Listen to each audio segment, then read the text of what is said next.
Эхлэх үү. За. За сайн мэцхан уу бүгдээрээ. За хөгжлийн банкнаас цаг үеийн шин чанартай мэдээлэл хүргэе гэж бодож байна.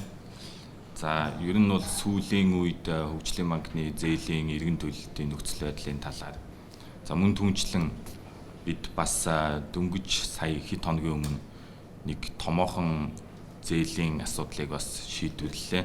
За үүнийгээ бас илүү ойлгомжтой байдлаар мэдээлэл өгсөн зүйтэй хаа гэж бодож байна.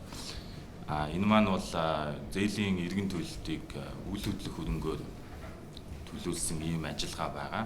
За үүнээс цааш бас хөгжлийн банкны чанаргүй зээлүүдийн хувь дээр бас үйл хөдлөх хөрөнгө, бусад хөрөнгөөр бас эргэн төлбөрийг хангуулах ийм үйл ажиллагаанууд явагдах төлөвтэй байгаа. Тэгэхээр анхны энэ томоохон эргэн төлөлтийн асуудлыг бас нэлээд цэгцтэй ойлголт өгсөний үндсэн дээр бас цаашдаа нэг ойлголттой ажиллах нь зүйтэй болов уу гэж бодож байна.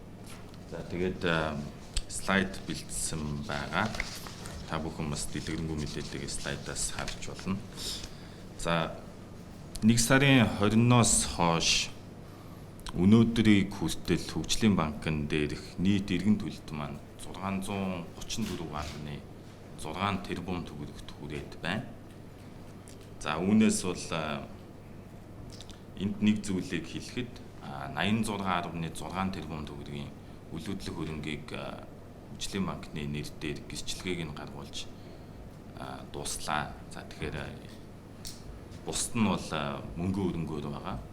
Монгол банкн дээр байршсан төрийн сангийн тусгай дансан дээр мөнгө өрөнгө нь бол байршиж байгаа гэдгийг хэлье. За дараагийн слайд дээр эргэн төлөлт хийгдсэн зээлдэгч нарын нэрс мөнгөн дүнтэйгээ байна. За үүн дээрээс би зүгээр нэг зүйлийг онцолж хэлэхэд бүрэн төлөгдөж дууссан зээлүүд маань бол нийтдээ 11 зээл бүрэн төлөгдөж хаагдсан байгаа. Өнөө хүртэл QSC, Witex Mining Partner, Max Road, Монгол Olympics концерн, Voyager Mineral Resources, Сод Монгол Group, DBM Leasing, Хаан банк, Худалдаа хөгжлийн банк, Голомт банк, Эрд тул гэсэн ийм компаниудын зээл бүрэн хаагдсан байгаа.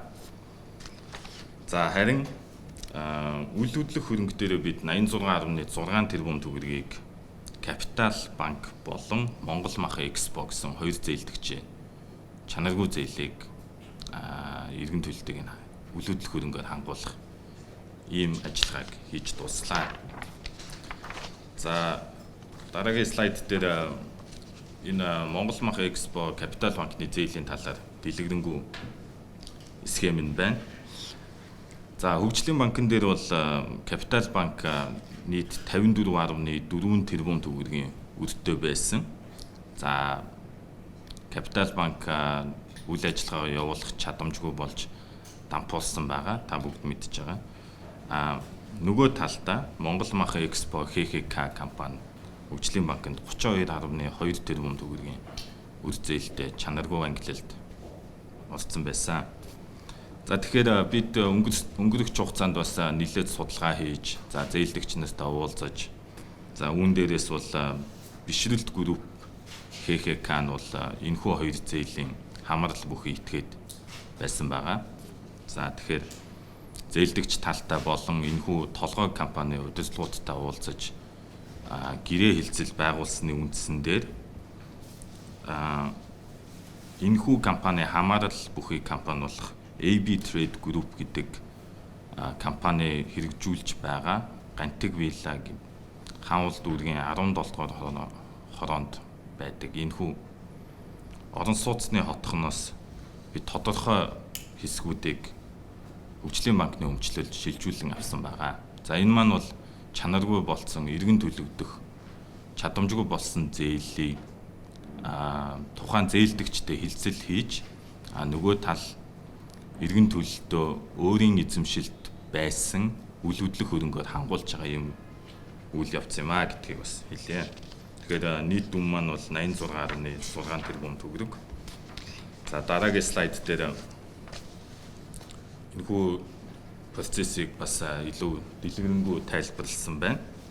AB Trade гэдэг групптэй манайх гэрээ байгуулж цаашдаа энэхүү Гантиг вилла гэдэг хотхныг хөгжүүлэлтийг мөн бодлуулалтыг энэхүү компани хариуцна. Харин энэ хотгонд байгаа 9 блок болон 22 орон сууц хөгжлийн банкны нэр дээр өмчлөл шилжиж ирсэн байгаа. Тэгэхээр эдгээр орон сууц маань бодлуулалтын орлого нь бол хөгжлийн банкны дансанд ороод манай энэ үйл төлбөр мөнгөн хэлбэрээр хаагдах юм гэж ойлгож байна.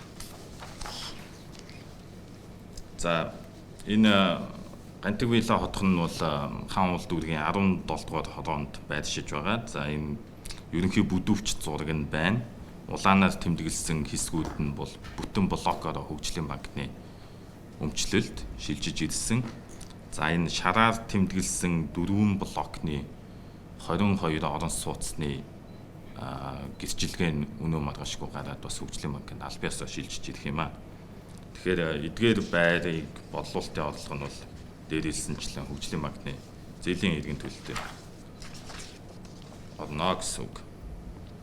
За яг бодлуулалтын үйл ажиллагаа маань ямар хөө байдалд болох вэ гэхээр ямар иргэд орон сууцны захиалгын гэрээг бол AB Trade групптэй байгуулна. AB Trade Group нь бодлуулалтыг хөгжлийн банкны нэрийн өмнөөс хийгээд за нөгөө талдаа харин төлбөрийг бол хөгжлийн банкны дансан дээр авч гэрчилгээг нь бид төлбөрийн хийгдсэн нөхцөлд тухайн иргэнд гаргаж өгөх бүрэн болцоотой юм а гэж ойлгож байна. За тэгэхээр цаашдаа бид бас энэхүү үйл ажиллагаатай төстэй бас хэд хэдэн зээл барагдуулах ажиллагаанууд бас хийгдэхээр төлөвлөж байна. За тэгэхээр яг иймэрхүү үйл ажиллагаанууд дээр бид ямар зарчим баримтлах вэ гэвэл үүнтэй холбоотой бүх мэдээлэлээ бид нээлттэй ил тод байлгана. За мөн түүнчлэн мэрэгжлийн байгууллагуудтай хамтарч ажиллаж за шаардлагатай тохиолдолд үйл хөдлөх хөрөнгө бодлуулалтын алба компаниудтай бас амжилнаа гэж ойлгож болно. За бид мөн зах зээлийн жишг үнийг баримтлана.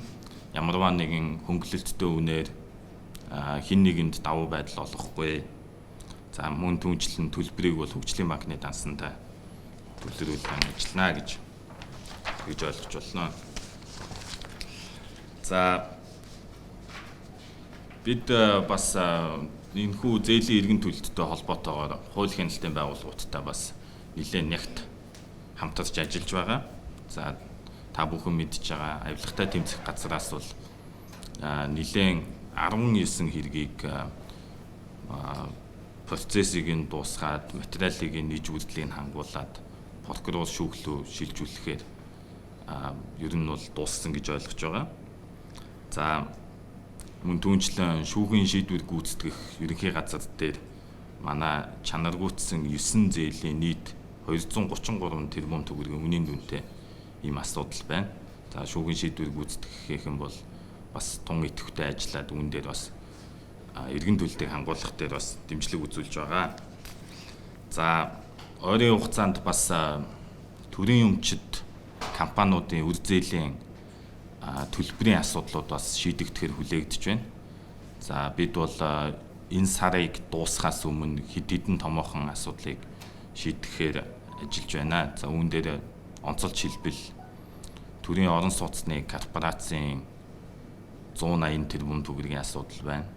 За мөн түүнчлэн Эрдэнэс Монгол компани дээрх 160 тэрбум төгрөгийн асуудлууд байгаа. Тэгэхээр эдгээр асуудлууд маань бас энэ сарыг дуусгахаас өмнө шийдэгдсэн тохиолдолд бас хөгжлийн банкны энэхүү баланс дээр бас нэлээд том нэмэр болох юм.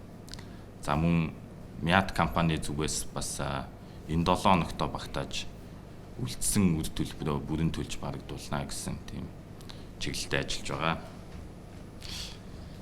За товчхондоо мэдээлэл өгөхөд юм байна. Тэгээд